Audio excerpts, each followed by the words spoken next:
اس دن کو یاد کر کے رسول اللہ صلی اللہ علیہ وسلم کی زوجہ محترمہ حضرت عائشہ، اللہ کے نبی آپ کی گود کے اندر لیٹے ہوئے، ان کی آنکھوں سے آنسو گرتے ہیں۔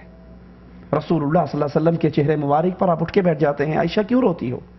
کہا اللہ کے نبی قیامت کا دن یاد آ گیا۔ اے اللہ کے نبی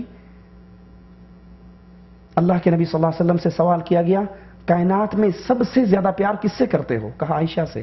کہا مردوں میں کس سے کرتے ہو؟ کہا عائشہ کے باپ صدیق سے۔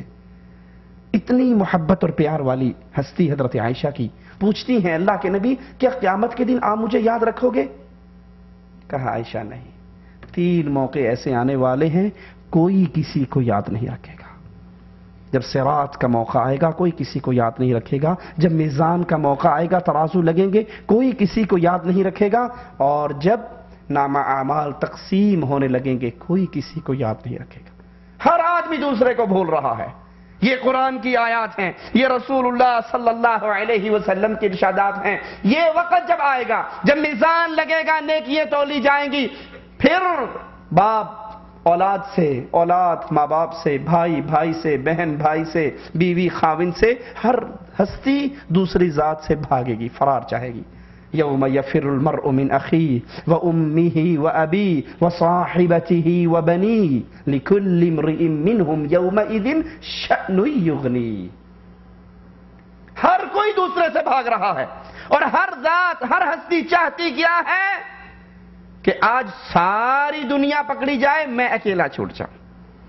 ساروں کو اللہ جہنم میں ڈال دے، نہ باپ کو بیٹوں کی فکر، نہ بھائی کو بھائی کی فکر، نہ دوست کو حبیب کی فکر۔ ان کا دل چاہ رہا ہے آج سب کو جہنم میں ڈال دیا جائے اور صرف میں بچ جاؤں، صرف میں بچ جاؤں۔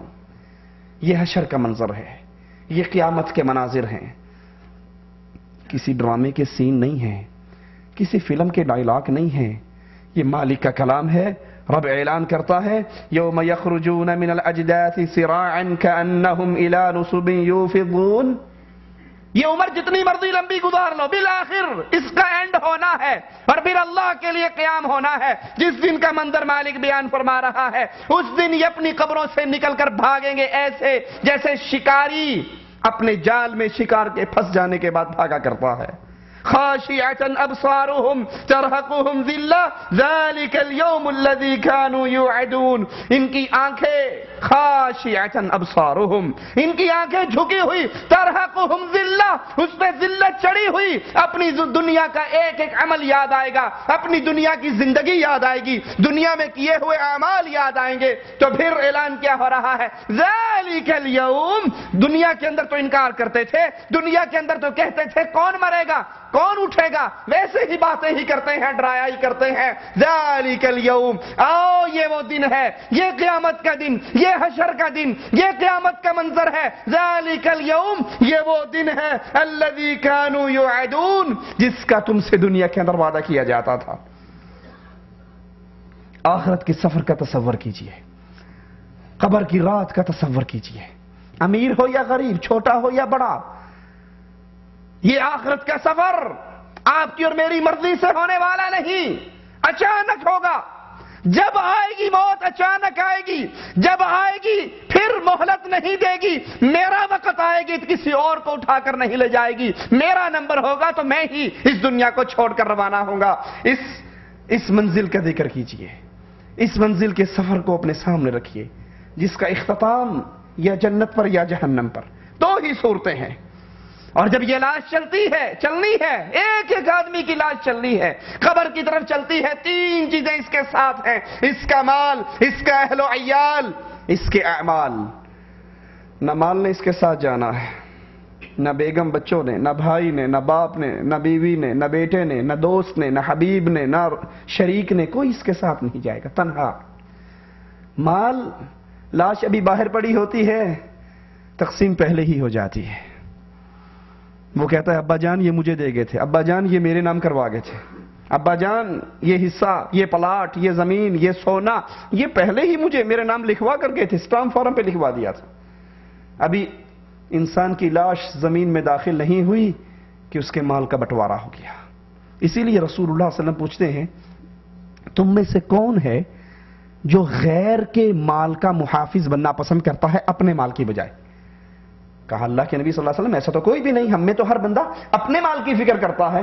کہا اپنا مال وہی ہے جو تم نے اگلے جہان اللہ کے پاس پہنچ کر بھیج کر اپنے لیے اکٹھا کر لیا۔ اب جو باقی ہے، جو ہی موت کا وقت آئے گا، جو ہی یہ روح اور جسم کے رشتے ٹوٹیں گے، وہ مال تقسیم ہو جائے گا، وہ تمہارا نہیں رہے گا، وہ تمہارے غیر کا بن جائے گا۔ تین چیزیں جا رہی ہیں، نہ مال قبر میں اترتا ہے، نہ اہل و عیال قبر میں اترتے ہیں، بلکہ یہ زبان حال سے آواز لگاتے ہیں قبر کے اندر پہنچنے کے بعد کہ چھوڑ گئے تجھے، واپس چلے گئے، اور اگر یہ سارے تیرے ساتھ باقی بھی رہتے تجھے کوئی فائدہ نہ دیتے، اگر یہ جنت بن گئی تو پھر شکر کیجئے، اور اگر یہ جہنم کا گڑھا ہے تو اپنے آپ پہ ملامت کیجئے، اپنی زندگی پہ ملامت کیجئے۔ یہ سفر تو بالآخر اینڈ ہونا ہے، اس سفر کا تو بالآخر اختتام ہونا ہے۔ لاش چل رہی ہے، مال بھی ساتھ ہے، اہل و عیال بھی ساتھ ہیں، یہ دونوں چیزیں چھوڑ کے بھاگ جاتی ہیں۔ وَيَبْقَى وَاحِدٌ، ایک چیز آپ کی اور میرے ساتھ جانے والی ہے، وہ آپ کی اور میرے اعمال ہے۔ انتہائی خوبصورت شکل میں نیک آدمی کے اعمال آئیں گے، یہ پوچھے گا تو کون ہے؟ وہ جواب میں کہے گا میں تیرے نیک اعمال ہوں۔ فجر کی اذان ہوتی تو اپنے گرم نرم بستر کو چھوڑ دیتا، تو کتنا ہی اہم کام کر رہا ہوتا، حی علی الصلاۃ کی آواز سنتے ہی اپنے اس کام کو بند کر دیتا۔ یہ نہیں کہ کوئی بات نہیں، ابھی انڈیا پاکستان کا فائنل میچ لگا ہوا ہے تو نماز اذان تو ہو گئی لیکن نماز بعد میں پڑھ لیں گے، پہلے یہ میچ دیکھ لیں، پہلے یہ ڈرامہ دیکھ لیں، پہلے یہ لوڈو گیم چل رہی ہے اس کا اینڈ کر لیں، پہلے فلاں کام کر لیں، فلاں کام کر لیں۔ آپ نے اکثر دیکھا ہوگا ادھر نماز کھڑی ہونے لگی ہوگی، آپ کہاں جا رہے ہیں؟ اجی مجھے بڑا ضروری کام ہے، میں نے فلاں بندے کو ٹائم دیا ہوا، میں نے وہاں پہنچنا ہے، میرا اس سے موعد ہے۔ اللہ کے بندے، کیا نماز سے زیادہ ضروری بھی کوئی کام ہے؟ ہمیں سارے کام یاد آتے ہی تب ہیں جب مؤذن کہتا ہے حی علی الصلاۃ۔ نیک بندے کے نیک اعمال خوبصورت شکل میں پہنچیں گے۔ یہ پوچھے گا من انت، تو کون ہے؟ وہ کہے گا میں تیری وہ نیکیاں ہوں جو دنیا میں کر کے آیا۔ پریشان نہ ہو، اس قبر کے اندر تجھے کوئی تنہائی کوئی پریشانی نہیں ہوگی، میں تیرا دل بہلانے والا، تیرا دوست، تیرے اعمال تیرے ساتھ ہوں۔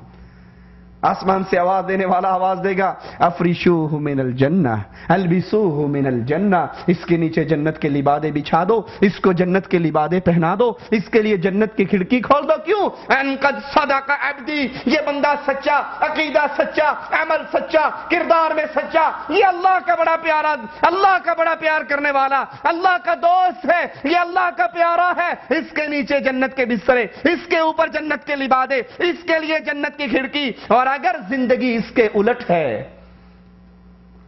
ٹائم پیس کمرے میں ہے لیکن الارم کتنے بجے کا لگاتے ہیں؟ صبح 7 بجے کا۔ کیوں؟ 7:30 ڈیوٹی پر پہنچنا ہے تو 7 بجے اٹھ کے ناشتہ کریں گے اور دل کیا تو 2 رکھتے ٹھونگے مار لیں گے اور جا کر ڈیوٹی پہ پہنچ جائیں گے، کیونکہ ڈیوٹی اہم ہے۔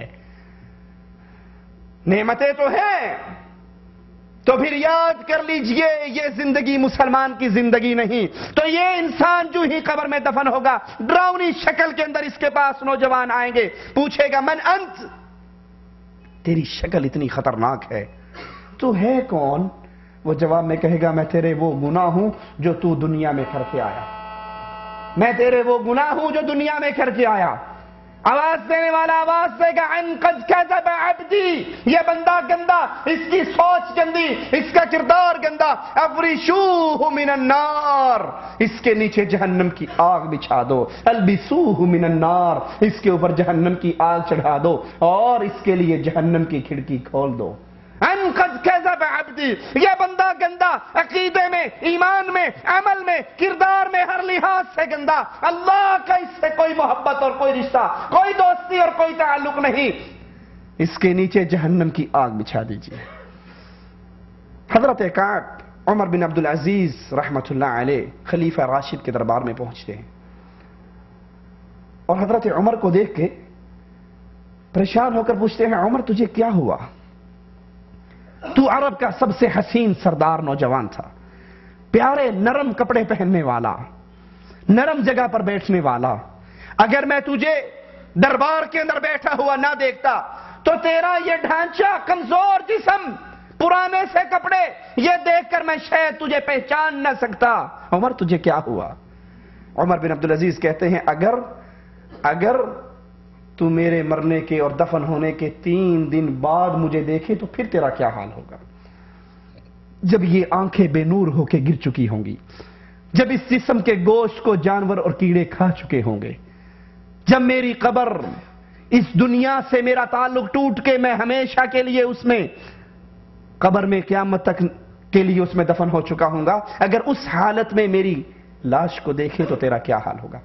عمر کی یہ بات سن کر ان کی ساری مجلس والے رونے لگے. عمر بن عبدالعزیز بھی روئے، ان کی مجلس کے لوگ بھی روئے. یہ تو ان کی حالت ہے جو اللہ کے پیارے ہیں، یہ ان کے دلوں کا خوف اور ڈر ہے. ذرا سوچئے کبھی میرے اور آپ کے دل کے اندر بھی یہ خوف اور ڈر آیا؟ وہ تو اپنی دنیا کو یاد کر کے روئے جنہوں نے اس دین کی تجدید کی، اس دین کے اندر جو باتیں اغیار نے شامل کی اس کو پاک اور صاف کر کے پھر اس معاشرے کو محمد الرسول اللہ صلی اللہ علیہ وسلم کے نقش قدم پہ چلایا. وہ اللہ کے اتنے پیارے بزرگ، اللہ کے اتنے قریبی ولی، ان کے خوف کا یہ عالم کہ وہ اپنی مجلس میں رو پڑے. میں اور آپ بھی کبھی اپنی زندگی پہ روئے؟ کبھی ہماری آنکھوں سے بھی آنسو گرے؟ فَلْيَضْحَكُوا قَلِيلًا وَلْيَبْكُوا كَثِيرًا. رسول اللہ صلی اللہ علیہ وسلم اسی لیے فرماتے ہیں نا کہ اگر جو کچھ مالک نے مجھے دکھایا ہے قبر کے حوالے سے تم دیکھ لو، تمہارے چہرے سے ہنسیاں غائب ہو جائیں، تمہارے بستر اپنی بیویوں سے الگ ہو جائیں. فَلْيَضْحَكُوا قَلِيلًا وَلْيَبْكُوا كَثِيرًا. ہنسنا ہو تو تھوڑا ہنسو، رونے کا وقت آئے تو زیادہ رو. ذرا سوچئے اس آیت کو اپنے اوپر فٹ کر کے. ہنسی کے وقت ہمارے کہہ کے کنٹرول نہیں ہوتے، اور کبھی ہمیں تنہائی میں اللہ کے سامنے رونا بھی آیا، کیونکہ رسول اللہ صلی اللہ علیہ وسلم کا فرمان مبارک ہے اس آنکھ پر جہنم کی آگ کو اللہ حرام کر دیتا ہے جو آنکھ تنہائی میں اپنے رب کو یاد کرتی ہے تو اس کے خوف سے آنسو نکلتے ہیں. جزاء بما كانوا يكسبون. یہ بدلہ کس چیز کا ملنے والا ہے؟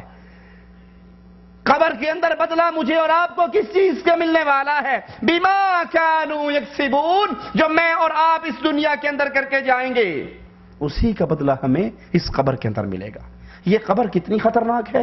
رسول اللہ صلی اللہ علیہ وسلم ایک شخص کا ذکر کرتے ہیں، اور وہ عظیم شخص جس کی وفات پر اللہ کے نبی فرماتے ہیں عرش کانپ اٹھا. جس کی وفات پر اللہ کا عرش کانپ اٹھا، جس کا جنازے کی نماز پڑھنے کے لیے 70,000 فرشتے آئے. صحابہ کہتے ہیں اللہ کے نبی ہمارے یہ ساتھی تو بڑے بھاری بھرکم تھے، بڑے بہادر کمانڈر جوان تھے، لیکن ان کی لاش تو بہت ہلکی ہے، ہم نے اس کو کندھا دیا ہوا. فرمایا نہیں میرے ساتھیوں، تم نے اس کو نیچے سے اٹھایا ہوا، اللہ کے فرشتوں نے اس کو اوپر سے اٹھایا ہوا. حضرت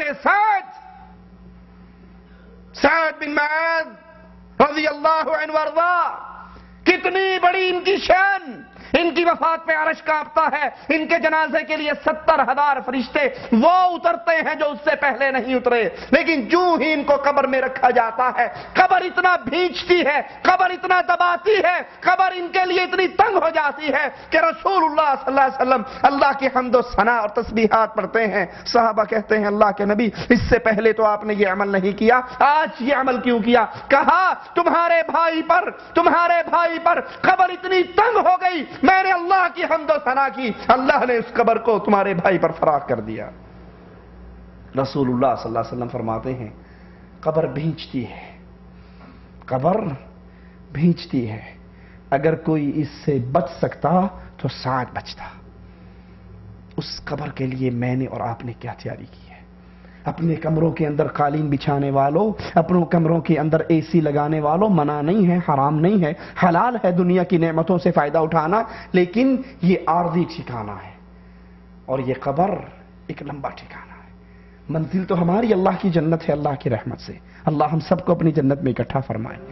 لیکن یہ قبر کی منزل، اس کے لیے میں نے اور آپ نے کیا تیاری کی ہے؟ کیونکہ یہ صحابی اتنی عظمت والے، اور اللہ کے نبی علیہ الصلوۃ والسلام کی حدیث سن لی. آپ نے فرمایا اگر اس قبر کے بھینچنے سے کوئی بچتا تو حضرت سعد رضی اللہ عنہ وارضا بچتے. حضرت علی آئے، قبرستان میں کھڑے ہوئے، لوگوں کو نصیحت کرنے کا انداز سنیے. کہتے ہیں قبر والو کیا میں تمہیں تمہاری حقیقت نہ بتاؤں, تمہارا حال نہ بتاؤں؟